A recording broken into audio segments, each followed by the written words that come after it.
It's great to be here at IPAM after many years. So I'm Ravi. I'm in the Google Mountain View office, and I'm going to talk today about optimization with hints. I'm sorry for not sending the title earlier. I completely forgot about it over the break. Okay, so this is not a single paper I'm going to talk about. This is like a body of work that I've been doing with my co-authors. And I know that a couple of people may have seen portions of this talk before. Apologies to them. I hope I can talk something, you hear and learn something new from today's talk. Okay, so let's start with motivation of online algorithms. Traditional algorithms look at the input in its entirety, right? So you have an algorithm and you supply some input, and the algorithm makes some decisions or makes some compute some function, and then you measure the performance of the algorithm. But the setup in online algorithms is slightly different. You have an input arriving over time, and they arrive, say, one by one, and the algorithm is sitting there, and then it needs to make a decision at every point in time. The way this differs from, say, streaming algorithms is that the decisions you make are irrevocable. So think of a decide to buy a house, or a decide to buy a certain car, or decide to cache a certain page in the cache, and so on. So those kind of decisions are irrevocable, and these algorithms handle this kind of inputs. And this is a very rich field. Online algorithms has been a rich research area for the last almost like three to 4 decades, and there are books written on that. So it's a very rich research area in computer science. And why were online algorithms actually formulated to begin with? This is one of the very easy ways to handle uncertainty. In fact, the way online algorithms operate is that they handle the uncertainty by assuming the future is fully unknown. So like very traditional algorithms design, they assume the worst case possible future, and they measure the performance of an algorithm with respect to the worst case possible input. Okay? So therefore, the bounds that you obtain in online algorithms turn out to be very pessimistic in nature. Okay? And also becomes extremely hard to exploit patterns that can occur in the data, because you want algorithms to operate well even in the worst possible scenario. And classic examples in this framework include, and I'm sure most of you know about caching or scheduling. It's a very typical online algorithms task where you have jobs that arrive at every point in time, and you need to allocate these jobs to, say, resources like CPUs or machines. On the other hand, there is another entirely different paradigm to handle uncertainty, which is machine learning, right? And the main idea behind machine learning is to exploit patterns that can occur in data or historical data, and use these patterns in order to make some inferences or predictions about the future. Okay? And one of the ways to handle this is to build models that are robust, that can predict what's going to happen in the future. In contrast to online algorithms, machine learning has very good average performance. Most ML models, they do very well in practice. That's one of the reasons why they succeed well. Unfortunately, but they are less robust outliers. You know many stories where you can tweak the input to even a minute amount, and the model fails to do the right thing. And typical example here in the context of these things would be like, which page is going to come next, how long is this job, and so on. So those kind of parameters or those kind of attributes I can learn using machine learning by building models that use historical data or other kind of artifacts. Okay. So these are the two, in my opinion, like two extreme ways of handling uncertainty in reality. One is through the algorithmic approach, another is through like a machine learning approach. Okay, and if you have any questions, just feel free to like ask like what you did during EnCORE's talk. Okay. So now that we have set up online algorithms and machine learning at two extremes, let's see how they measure performance. So historically, there's a concept called comparative ratio that's been used in online algorithms to measure how well the algorithm performs. And typically, this quantity is used in more combinatorial settings, more like traditional TCS settings. And the way the quantity works is that you want to measure the performance of an algorithm compared to an offline algorithm, an algorithm that knows the entire future, and measure the ratio of these two quantities, how well your algorithm performs compared to the optimum algorithm, which knows everything in advance. And you take the maximum worst case performance over all instances. And that's the typical multiplicative quantity. That's called the comparative ratio. In machine learning, they look at a different quantity called regret, again for historical reasons. It measures the performance of an algorithm against a class of benchmarks or a class of fixed class of algorithms. And usually the difference between these two, you have the performance of the algorithm, say loss, for example, and you have the performance of the optimum, and you compute the gap between these two things. And it also goes by name of excess risk in stochastic optimization. Okay. And these are the two metrics that typically are used in this setting. And what is the main goal of learning augmented algorithms? And you want to ask the question, can you improve the performance of online algorithms when there is some information about the future? That's the main theme here. So in a way, this is a very natural way to bring machine learning and online algorithms together. Right? So you have the same setup as before. So you have inputs arriving one by one. And you have the algorithm sitting here. And suppose before it makes a decision, right, you have some prediction or a hint or advice, whatever you want to call it, available. And can you use that to improve the performance of this algorithm, right? So this is a very natural question because it's an obvious way of bringing these two different notions of handling future together.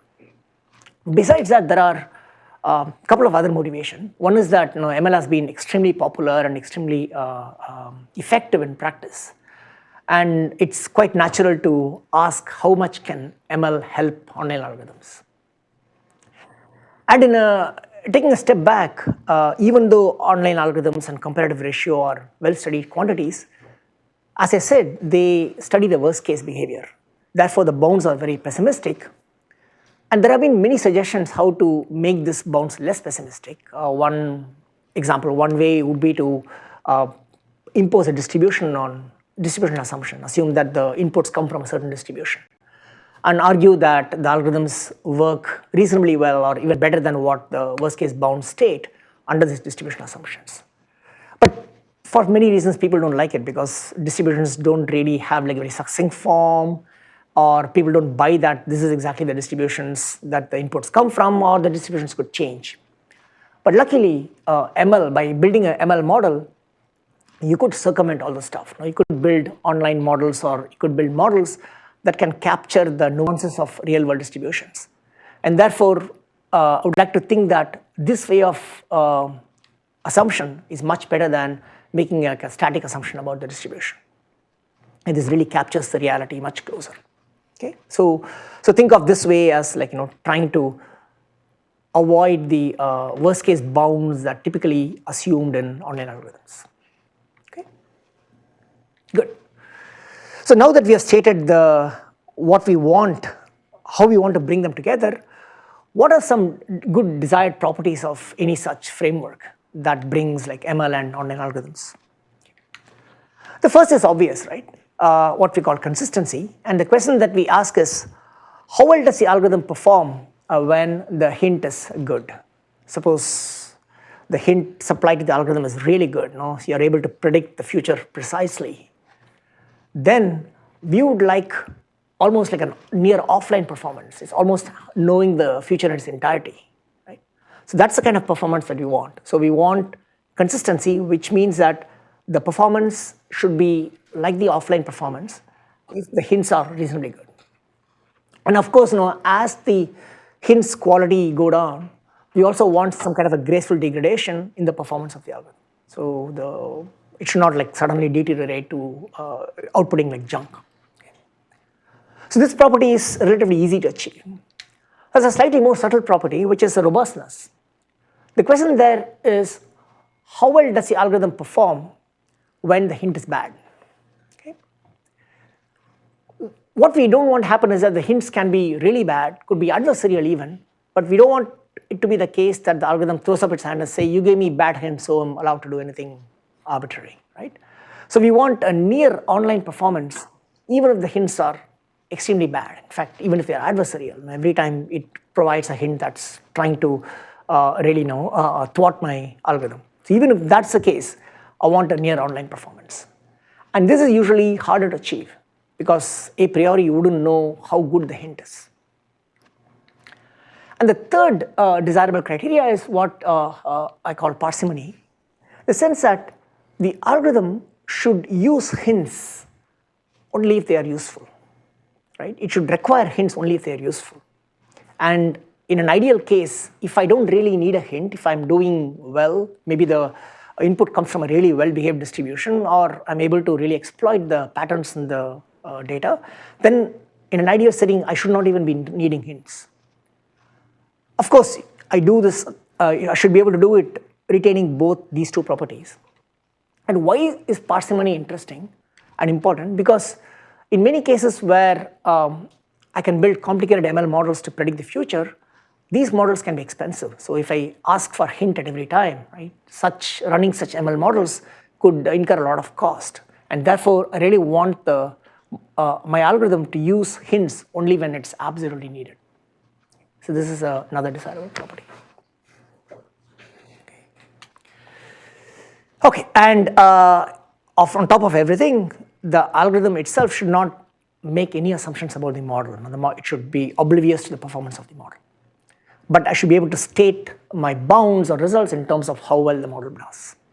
Okay, any questions so far in the setup? Okay, so I view this problem space in the following way, just as a mental model. So you have this learning-augmented algorithm. So there are three dimensions, we can think about it. One is metrics, another resources, and another hints. So the metrics could be what you're trying to optimize for, like the comparative ratio for online algorithms or regret for ML settings. And what I'm trying to save, it could be the accuracy or the performance of the algorithm that I'm trying to optimize or improve, or it could be the memory usage of the algorithm. I want an algorithm that takes less memory than the worst case bound, or I could be trying to optimize for the running time. Those are the resources that I'm trying to save. And what kind of hints I provide. So there is no single answer to that. The hints, maybe you want to measure the type of the hints, the number of times the hints are used, the size of the hints, and so on. So this is how the problem space is somewhat structured, this whole thing. Okay. Good. Okay. So how do we model the future here? There is again no single answer to the question. The whole thing is problem specific. So many people have looked at various kinds of modeling the future. For example, in caching, there's been a lot of work on assuming some kind of a bounded look ahead. Instead of assuming that I don't know the next page is going to arrive, suppose I have some kind of a look ahead that says that I know the next 10 pages that are going to arrive. What can I do with that? So that's one model that people looked at. In ski rental, which we'll see as an example in the next few slides, you can build ML models that predict how many days I'm going to ski. That's a very natural way of modeling the future. In problems like matching and caching, people have looked at what are called semi-random models, where the input consists of like a fixed adversarial part and a random part, and the ratio of these two parts determine how well your algorithm does. So that's another way to model the future. In scheduling, people have looked at auxiliary information, like what is the typical size of the job that's going to come, right? Is it like small or big and so on. So those things have been used to improve scheduling. And in more complexity settings, people have looked at advice complexity. In online settings, you count the number of bits that you get as an advice to the online algorithm, and that you measure the performance of the algorithm in terms of the number of bits you provide as an advice. So there are a lot of papers on these things, and there is no single answer like how do you model the future, but it really problem specific and domain specific, how you cast these problems. Good. So I've set up the basic problem of ML augmented algorithms. Let me give a simple example of binary search. Now, what can you do? Something non-trivial in this model. Okay. It's very simple. Most of you probably know about this.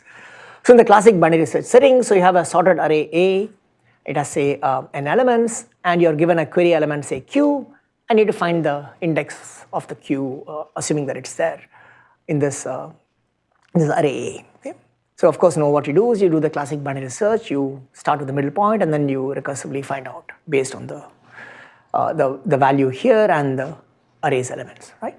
This is classic binary search. And the question here is that if the algorithm were to have a hint, what can you do different? Okay. Suppose the hint is of the form, somebody magically tells you that if you look at this index in this array, you will find this element q. Suppose that's a kind of a hint. Okay. So a hint for the index. Of course, a hint need not be exact, but suppose somebody gives you that. How would you use that?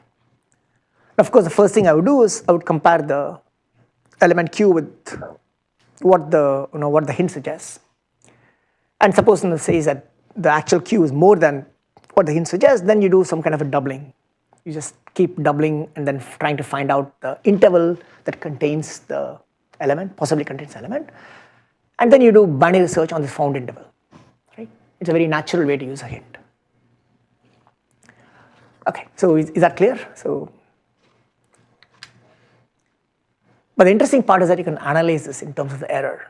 Suppose the true index is like t of q and the hint is h of q, and you want to call epsilon the prediction error, how well the algorithm does, how well the hint is, like how good the hint is. And you can easily find out that the number of probes to find this interval is something like log of the error here. And of course, once you find the enclosing interval, the cost to do the binary search is like another log of epsilon. So you can do the entire stuff in like 2 log epsilon. And which is nice because this is consistent. If the hints are really good, and if epsilon is really small, then you do it very quickly. But it's also robust because the worst case hint can be like n, right? The worst case error can be n. And therefore, you're not too far from being, from the optimal binary search. Like instead of log n, you get 2 log n, which is not bad. So you can do something non-trivial and interesting with a model like this, and the bounds that you obtain are also interesting. Okay. That gives you a flavor of what you can do with this model. Okay, let me give you a slightly different example of an ML model. It's a classic ski rental problem. It's like the rent or buy problem. And I'm sure most of you know about this, but let me just refresh here. So a skier wants to ski for like say X days. They don't know what X is.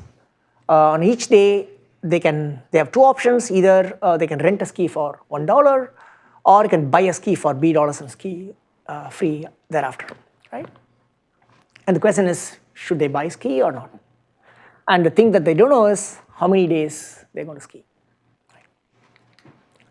And this is a very classic problem, and this is a very prototypical, online learning problem, right? Because this occurs everywhere. Like, should I even buy a subscription for a newspaper?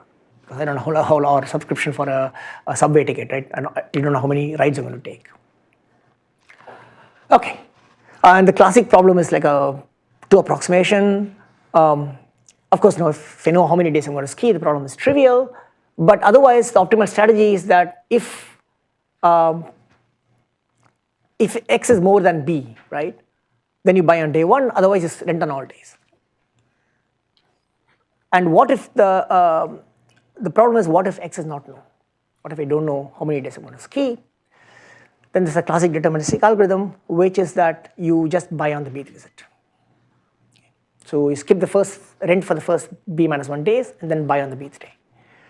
And you can show that it's like a 2 comparative algorithm. And I'll skip the proof. And in fact, this is tight. You cannot do anything better than that, right? Okay. And we consider this problem with prediction. Right?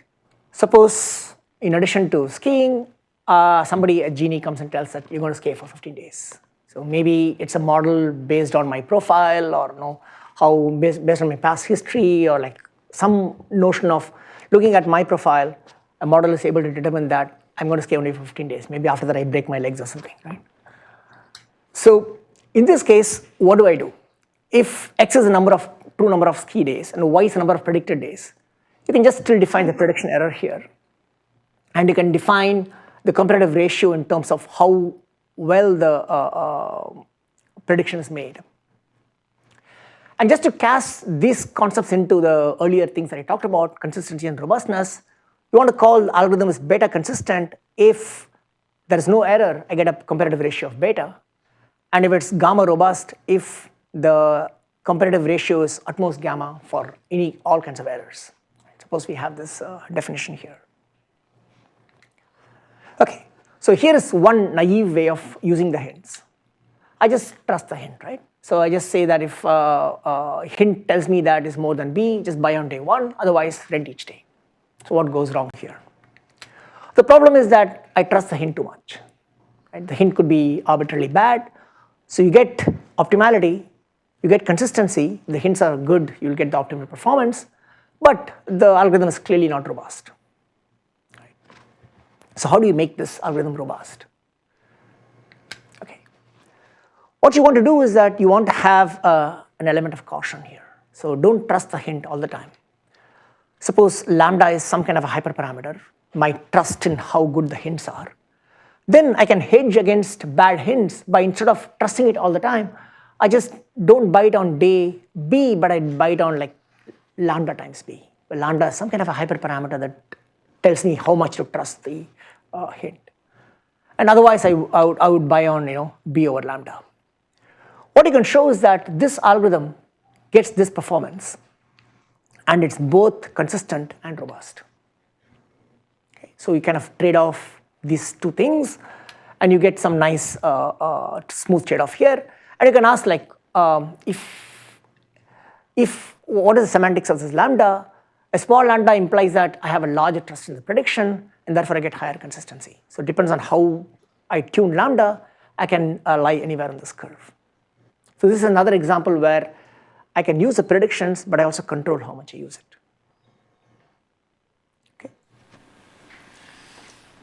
Okay, sounds good. If the hint is very bad, do we get a comparative ratio of 2? Yeah.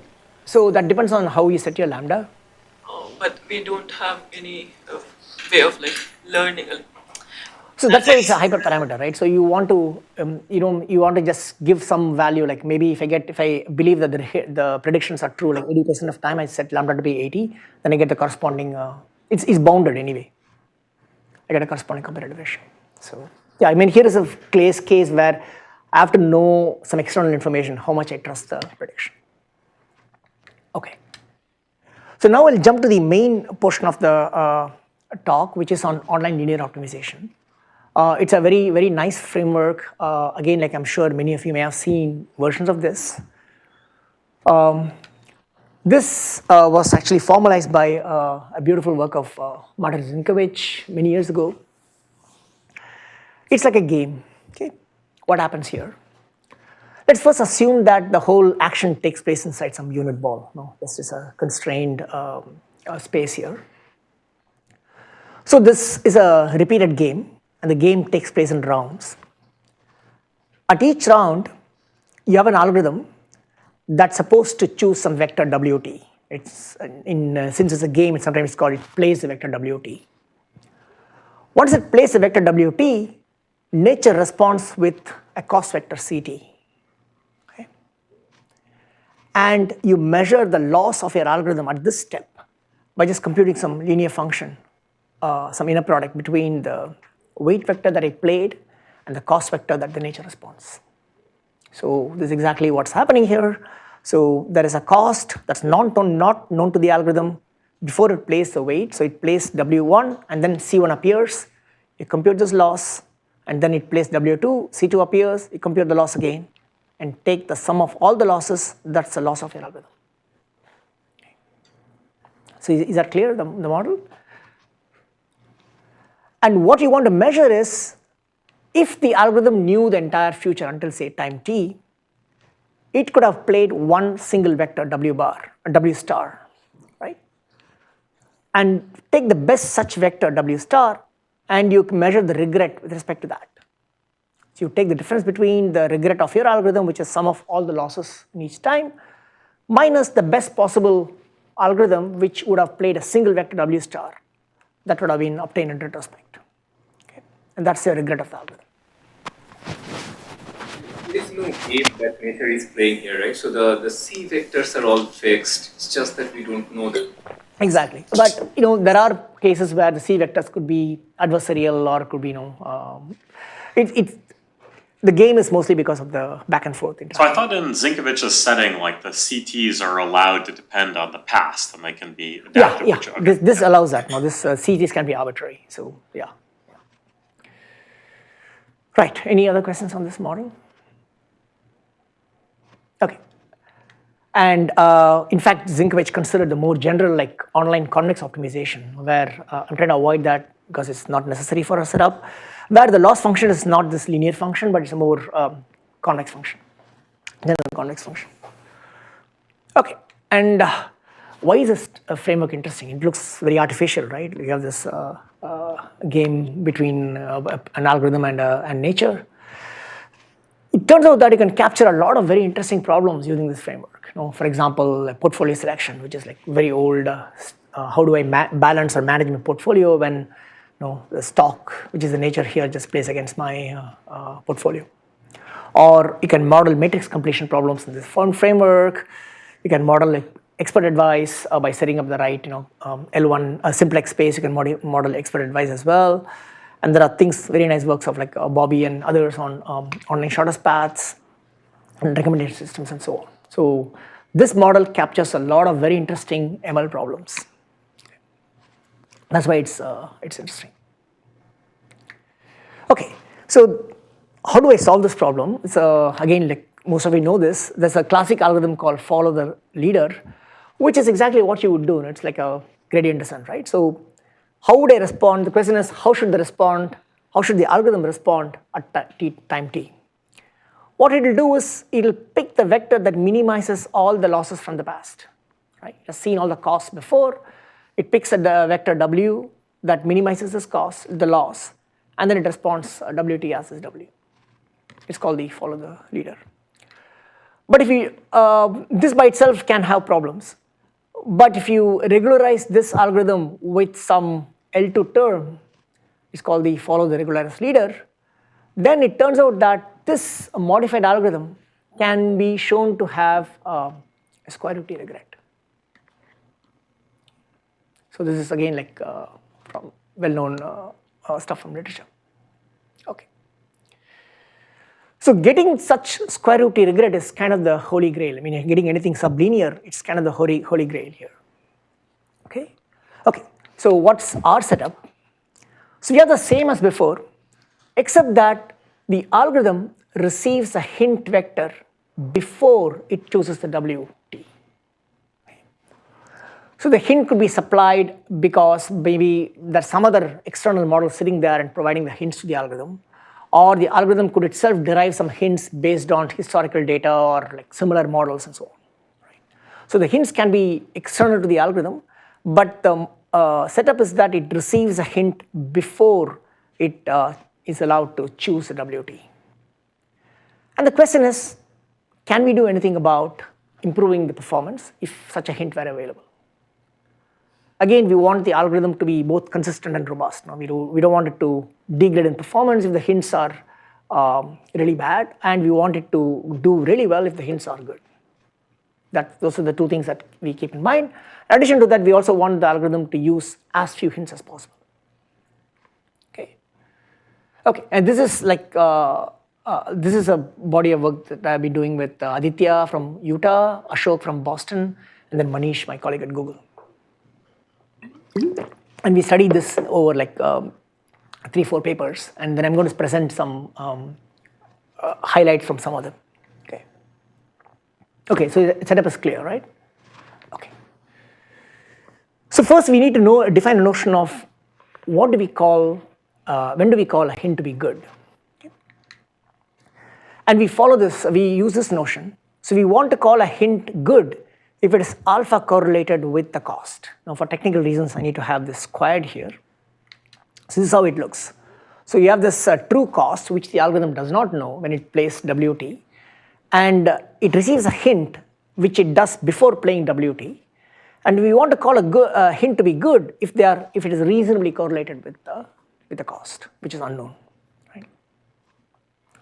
And this is we argue that this is actually is a nicer notion because there's like work before which I'll touch upon later, other notions of hints which are based on distances, and we feel that. Are these the like Rocklin? So the Yeah, okay. Rocklin and Karthik Sridharan's work. But we feel that this actually is a more robust and more usable notion compared to theirs. Okay, good. And the cost of the hint is we term to be this way, alpha times CT squared regardless of its quality. We don't care how good or bad, we just measure the cost of getting a hint at time t to be this factor.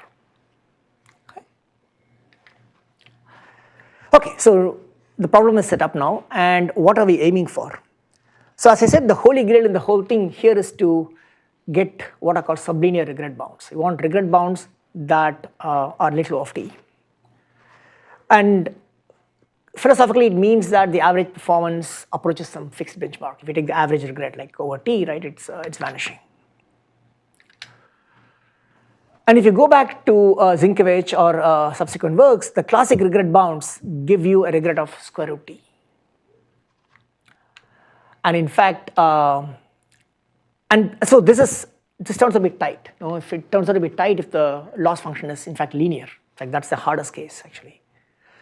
And there is a lot of work on trying to make this smaller.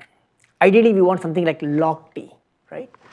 And people have been looking at under what circumstances can you obtain logarithmic regret instead of like square root t regret. So one example of such work is by Elad and Naman and Satyan, who showed that if the loss function is strongly convex, then you can actually get a log t regret. So as I said, this means that the linear case is the hardest for this problem. Okay. And people have also looked at what are called adaptive regret bounds, where the regret depends actually on the length of the cost vector. So again, this is Elad and Sasha and Peter. They have a work where they show that the regret is bounded by the algorithm where the regret is bounded by the length of the cost. So this can be really good if the cost vectors are small at every time step. Okay, so this again the goal is to go after log t, right? So what about regret bounds with hints? Now, as I said, this problem is interesting with hints, and we were not the first to study actually. Even though it was not couched in similar language, there was a very nice paper of Elad and Nimrod who considered the following setup, where the cost vectors are unknown except for the first coordinate.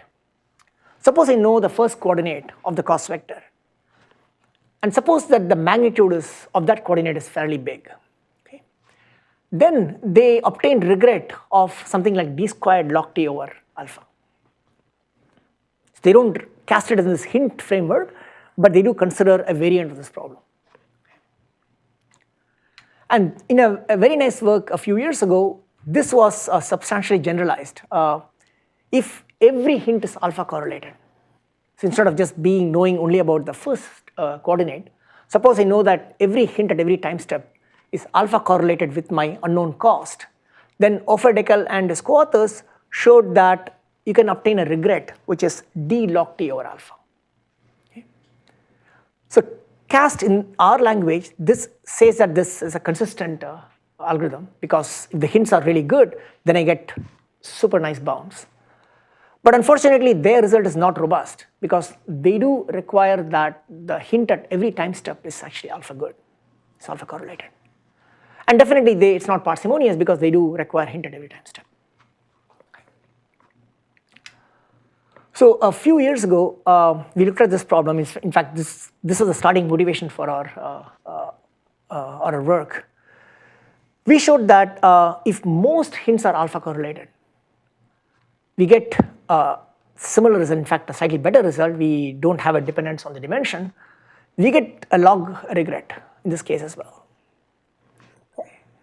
So this result is consistent, of course, because if the hints are good, you get the great performance. But in addition to that, it's also robust, because we don't really require the hints to be good in all time steps. So we allow for bad hints. I didn't put the dependence on what's the dependence on the number of bad hints, but we'll see that in the next slide.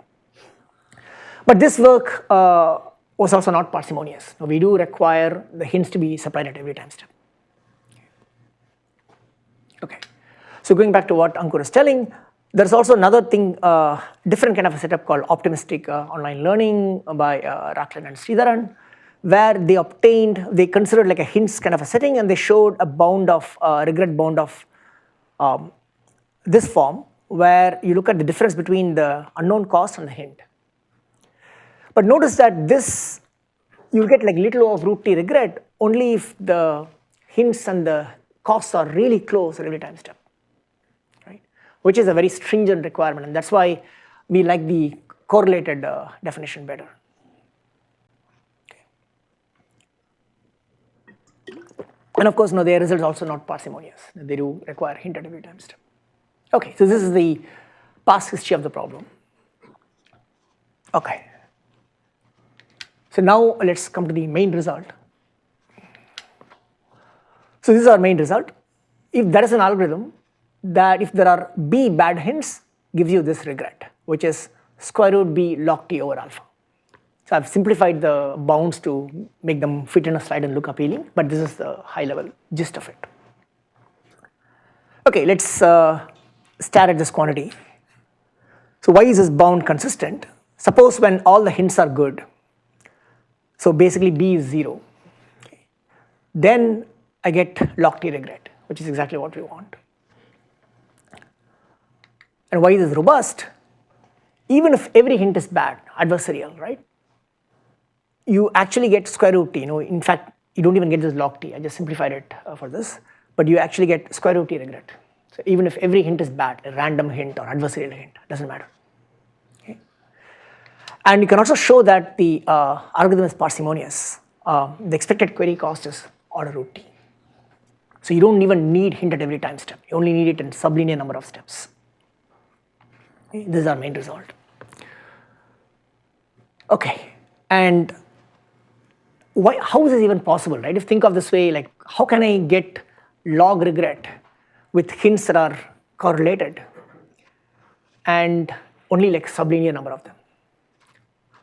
So to give an example of why is it even plausible, let's consider the tight case for FTRL. The tight case for FTRL is when the costs are random unit vectors. Okay? Let's look at this case and let's see how we can solve this problem using our framework. So in this case, let's say the hints have like, suppose somebody gives you hints of alpha half, like they're half correlated. How do you do that? It's very easy actually. What we do is that for the first 4 root t steps, I get the hints, right?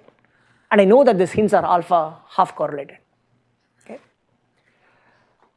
And then after the first 4 root t hints, I use FTRL, standard FTRL algorithm. So for the first 4 root t hints, the loss is actually minus 2 root t because I get hints that are half correlated. And for the remaining FTRL, since these are random costs, they are 0 in expectation. Right?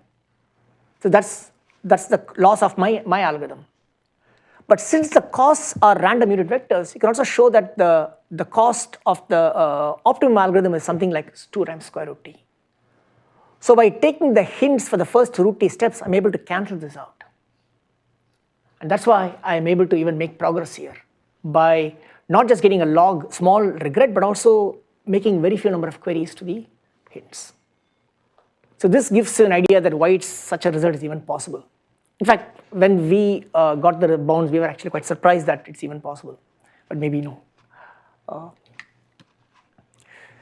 Right. So what's the main idea here? The main idea is to handle 2 cases. One case is where the FTRL algorithm fails, it does a bad job. Another case is where the hints are really good, right? Let's look at the case where the hints are really good, okay? So this is the unknown cost and this is the hint and they're super well correlated, right? And suppose FTRL algorithm is bad. If the FTRL is unable to predict the cost, then you would want to use the hint, right? That's a good case because the hints are well correlated and therefore you want to use the hint as much as possible in order to make progress, right? So I can in fact decrease a regret by a factor alpha, by a quantity alpha using a query of say cost alpha, right? So in ideal setting, like in the case I presented before, with just making like root t query cost, I can cancel out all the regret from FTRL. Right? This is the case where FTRL doesn't do a good job. What about the other case where FTRL does a great job of predicting what the outputting the right vector here? Suppose the cost of FTRL is very small, right? In this case, you don't want to use a hint. In fact, using the hint might be a bad idea because hints could just mislead you. And definitely, even if the hint doesn't mislead, it's not necessary to use a hint, right? You want to really save on the number of queries. And the question is, how can I control regret in this case? And in fact, the bigger question is, how do you know which case I am? Am I in the case where the hints are good to use, or am I in the case where FTRL is good to use? Okay. So as an aside, it turns out that FTRL becomes super easy if the costs are all like linearly growing. Right? This is a result of Huang, Latimer et al. So this is the case that we use actually. We use the fact that this is our, in a sense, splitting point. We want to go for this condition, and if you get this condition, then you get a log regret for free. Okay. And now, how do I track this condition? So this is how the proof goes. I won't go into the detail. So each hint removes some kind of an alpha regret from FTRL, right? So you want square root t query cost to cancel all the FTRL regret, right? This is the case where FTRL does badly. And in the other case, when the FTRL does better than hints, we show that roughly this condition I put up in the earlier slide is satisfied. The length of the cost is linear. And therefore, you get log t regret. And how do I know which of these two conditions I am in? The main idea here is to use another online choosing step. And this is how the overall algorithm looks. There is an online gradient step, which is like the hint probability chooser. It kind of flips a coin and says, now you should choose a hint. When the coin turns out to be head, you use the hint and you send appropriate feedback to this chooser. And if the coin turns out to be tail, you want to use the standard FTRL algorithm to make progress, to respond. Okay? And you want to send the appropriate loss functions back to the respective algorithm, and you adjust this algorithm accordingly, and therefore this probability pt of choosing the hint also changes at every time step. This is a very, very high level. I know I'm not going into the details, but this is how the idea works. Okay. Okay. So that concludes the main thing here. So it turns out that pretty much every quantity I put up here is optimal. I believe we can get root b over alpha, but we can get lower bound in terms of everything actually. Interestingly, the number of queries also has a lower bound. So if you choose any number of queries to be less than root t, then you get you will get a super log regret. So this is very tight actually.